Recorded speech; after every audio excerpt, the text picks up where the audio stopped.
हरे कृष्ण। प्यारे स्नेहितनों, आप सबको मेरा प्यार भरा राधे राधे। आइए स्तनपान करते हैं बृहस्पति देव की कथा। प्राचीन काल में एक ब्राह्मण रहता था। वह बहुत निर्धन था। उसके कोई संतान नहीं थी। उसकी स्त्री बहुत मलिनता के साथ रहती थी। वह स्नान नहीं करती, किसी देवता का पूजन नहीं करती। इससे ब्राह्मण देवता बड़े दुखी थे। बेचारे बहुत कुछ कहते, किंतु उसका कुछ परिणाम नहीं निकला। भगवान की कृपा से ब्राह्मण की स्त्री के कन्या रूपी रतन पैदा हुआ। कन्या बड़ी होने पर प्रातः स्नान करके विष्णु भगवान का जाप व बृहस्पतिवार का व्रत करने लगी। अपने पूजन पाठ को समाप्त करके विद्यालय जाती तो अपनी मुट्ठी में जौ भर के ले जाती और पाठशाला के मार्ग में डालती जाती।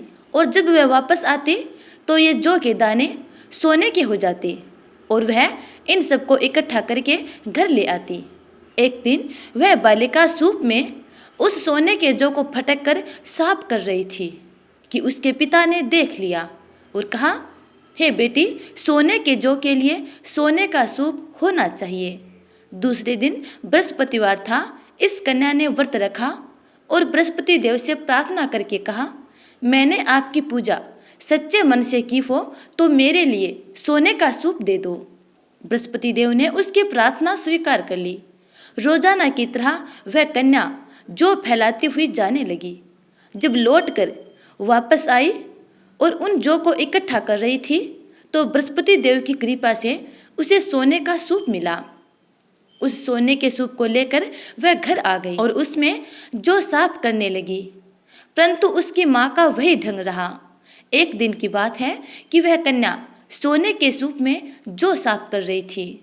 उस समय उस शहर का राजपुत्र वहां से होकर निकला। इस कन्या के रूप और कार्य को देखकर मोहित हो गया तथा अपने घर आकर भोजन तथा जल त्याग कर उदास होकर लेट गया।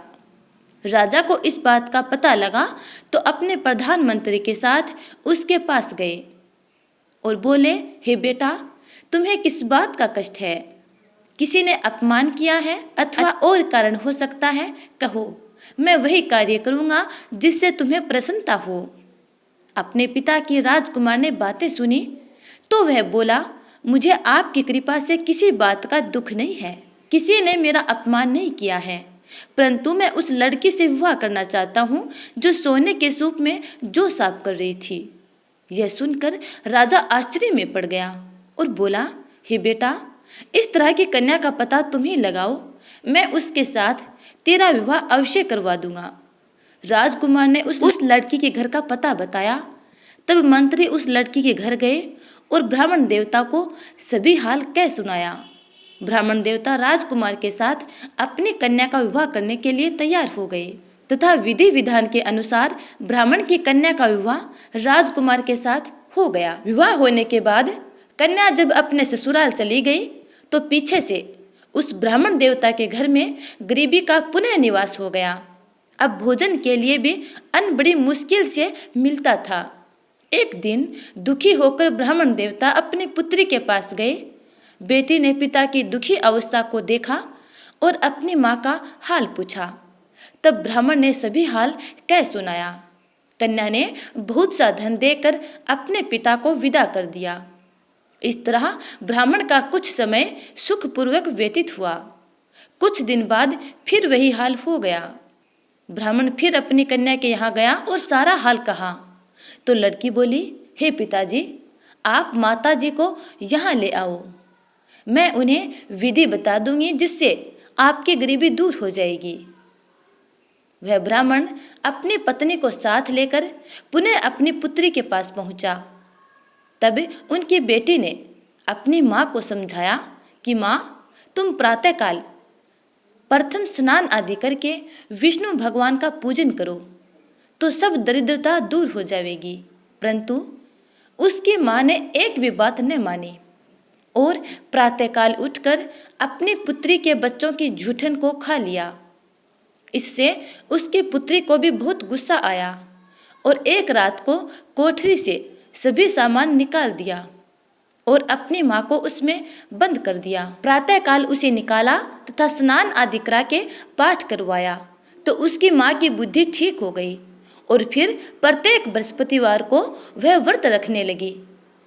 इस व्रत के प्रभाव से उसके माँ बाप बहुत धनवान और पुत्रवान भी हो गए और बृहस्पति जी के प्रभाव से इस लोक के सुख भोग कर स्वर्ग को प्राप्त हुए।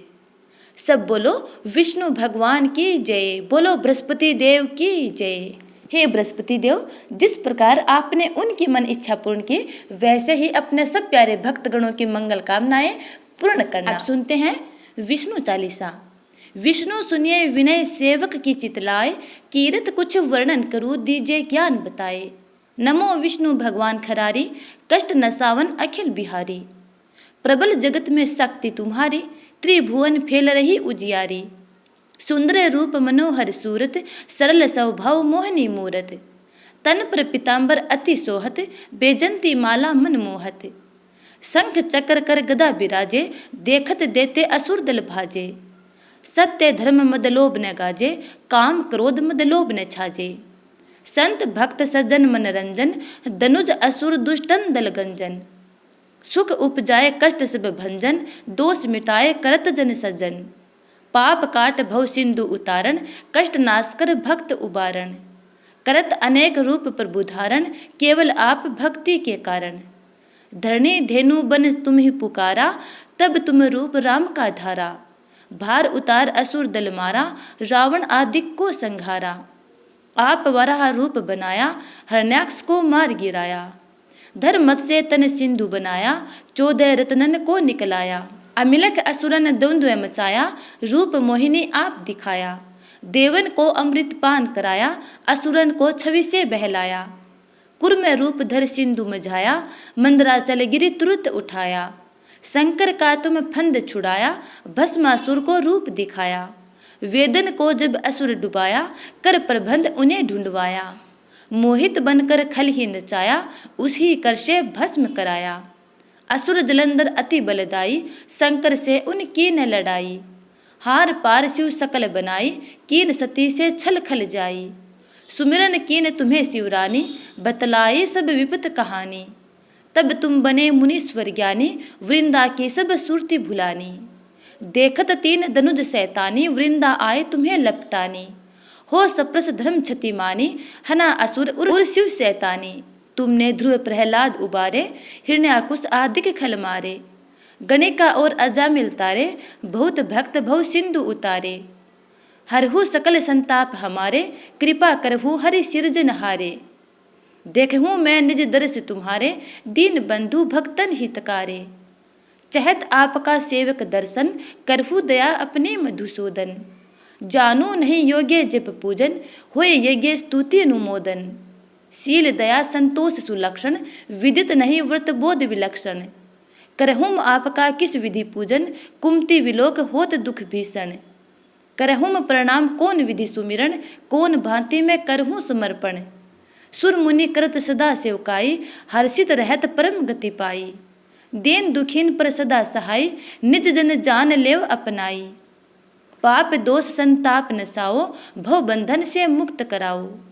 सुख संपत्ति दे सुख उपजाओ, निज चरणन का दास बनाओ। निगम सदा ये विनय सुनावे, पढ़े सुने सो जन सुख पावे। तो प्रेम से बोलिए जय राधा रमन की।